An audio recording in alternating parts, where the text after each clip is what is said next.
진짜 왔네? 그런 거 아니야? 그게 선생님을 그리고 싶었어요. 아, 차가.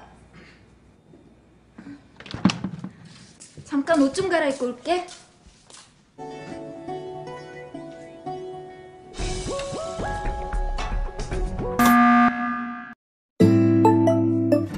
Hey dan halo semproters dimanapun kalian berada, selamat datang kembali di channel ini, tentunya untuk menikmati cerita film-film mantap.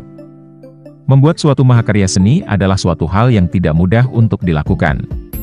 Dibutuhkan suatu inspirasi untuk mampu mewujudkan hal tersebut. Inspirasi bisa datang dari mana saja, termasuk datang dari hal-hal yang berbau perlendiran sekalipun. Beginilah kira-kira sekilas gambaran tentang film Love Lesson yang akan saya ceritakan kali ini. Film ini dirilis pada tahun 2013 yang diperankan oleh Kim Sun Young. Penasaran ceritanya seperti apa? Langsung saja kita semprot ceritanya.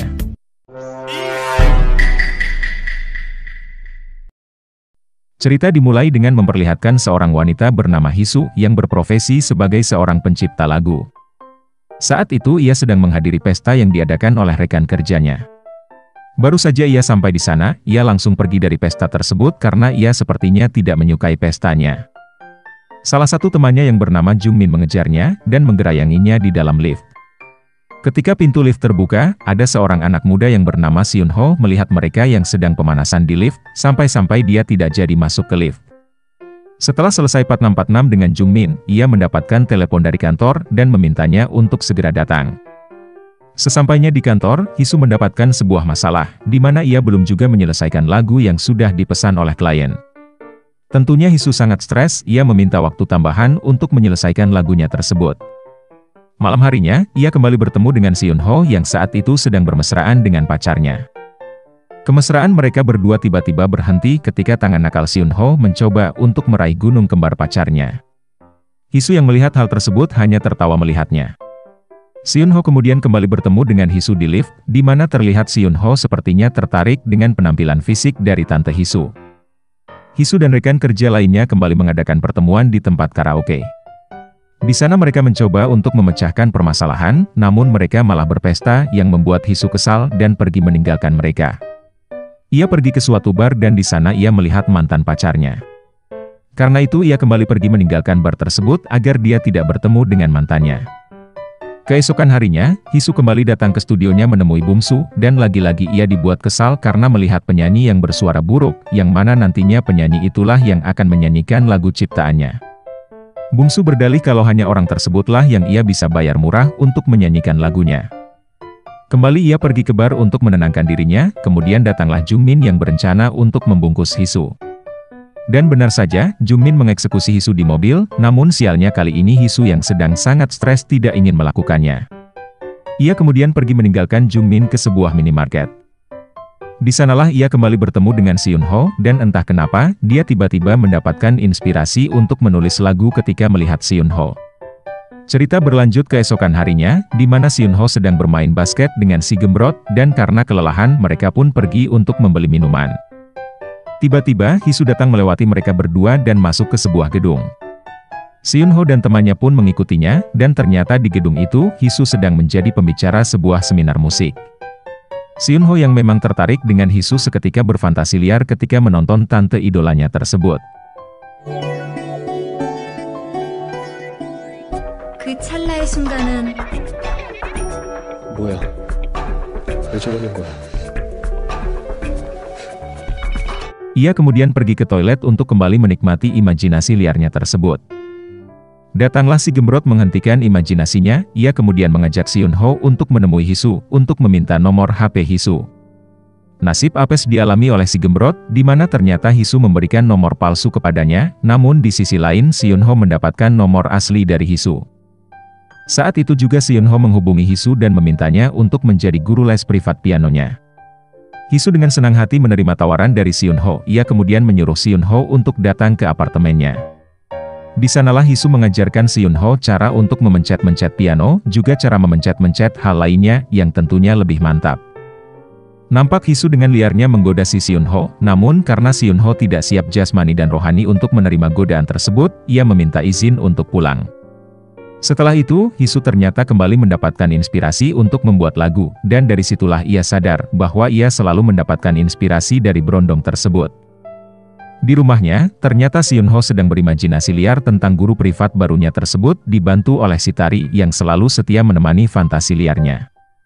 Keesokan harinya, Seunho bertemu dengan temannya si Gembrot. Di sana ia menceritakan pengalaman fantastisnya dengan tante pemusik yang mereka lihat di seminar kemarin. Malamnya, si Seunho kembali datang ke apartemen Hisu untuk melakukan privat piano.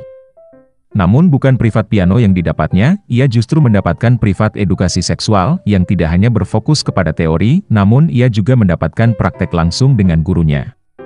Singkat cerita, mereka kembali bertemu di jalan. Kali ini Hisu mengajak Seunho untuk pergi ke suatu museum. Di sana, Hisu bermaksud untuk meningkatkan selera seni dari Seunho. Tidak hanya mengajarkan seni estetika, ia juga mengajarkannya seni bermantap-mantap di tempat umum. Dengan bir ahong yang masih tinggi, mereka berdua pulang ke apartemen Hisu, dan kembali mereka melakukan privat mantap-mantap untuk kedua kalinya hari itu. Semenjak menjalani hubungan liarnya dengan Brondongnya, Hisu semakin mendapatkan banyak inspirasi untuk menciptakan lagunya. Selain itu, si Seunho juga mendapatkan model baru untuk dilukisnya. Suatu hari, pergilah Hisu ke studio rekamannya untuk memberikan lagunya kepada Bumsu. Bumsu nampak sangat senang atas lagu karya Hisu tersebut, namun salah satu temannya nampak tidak menyukainya. Hisu kemudian pulang, dan di jalan ia melihat Seunho dengan pacarnya yang sedang mengobrol berdua. Ketika sampai apartemen, ia melihat mantan pacarnya yang sedang mabuk.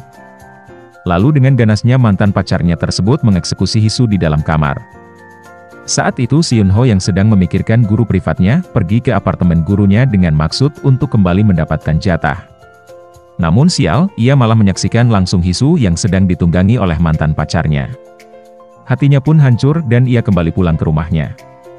Setelah kejadian tersebut, Hisu mendapatkan masalah, di mana lagu yang ia ciptakan dicuri oleh temannya dan telah dijual ke perusahaan lain. Mereka semua pun stres mengetahui hal tersebut, namun Hisu akan kembali mencoba untuk menciptakan lagu baru. Hisu pun kembali mencoba untuk bertemu dengan Seunho untuk mendapatkan inspirasi membuat lagu, namun sayang, ia tidak bisa menemukannya dimanapun. Akhirnya ia mencoba untuk membuat lagu dengan hanya membayangkan kejadian-kejadian yang ia lalui bersama Seunho. Naasnya, hal tersebut tidak berhasil membuatnya mendapatkan inspirasi. Beruntung saat itu Seunho tiba-tiba datang ke apartemen Hisu, dan di sanalah ia menyatakan cinta sagnenya kepada guru privatnya tersebut. Mereka pun kembali beradu kasih dengan nikmatnya. Hisu yang telah mendapatkan kembali inspirasinya untuk menciptakan lagu, lagi-lagi meninggalkan Seunho tanpa adanya kabar. Ia mengejar waktu untuk menyelesaikan lagunya tersebut dan pada akhirnya ia berhasil untuk menyelesaikannya. Ketika proyek tersebut sudah beres dan semua masalah telah teratasi dengan baik, Hisu berniat untuk bertemu dengan Seunho. Sayangnya saat itu Seunho sudah kembali dengan pacarnya, dan nampak mereka sudah menjalin hubungan yang lebih bahagia. Di akhir cerita, diperlihatkan Seunho dan juga pacarnya sedang berdua di suatu ruangan mendengarkan lagu Hisu, yang saat itu diputar di radio. Begitulah tadi kisah perlendiran antara tante pemusik dan juga Brondongnya yang menjalani sebuah hubungan simbiosis mutualisme, di mana keduanya saling mendapatkan apa yang mereka berdua inginkan dari masing-masing pihak. Pelajaran positif yang bisa kita ambil dari film negatif ini adalah inspirasi bisa datang dari mana saja, entah itu dari hal yang bersifat positif sampai hal yang bersifat negatif sekalipun. Semua tergantung bagaimana kita mengolah hal tersebut menjadi sesuatu yang pada akhirnya dapat menginspirasi diri kita. Saya pamit undur diri, sampai jumpa di cerita-cerita film selanjutnya.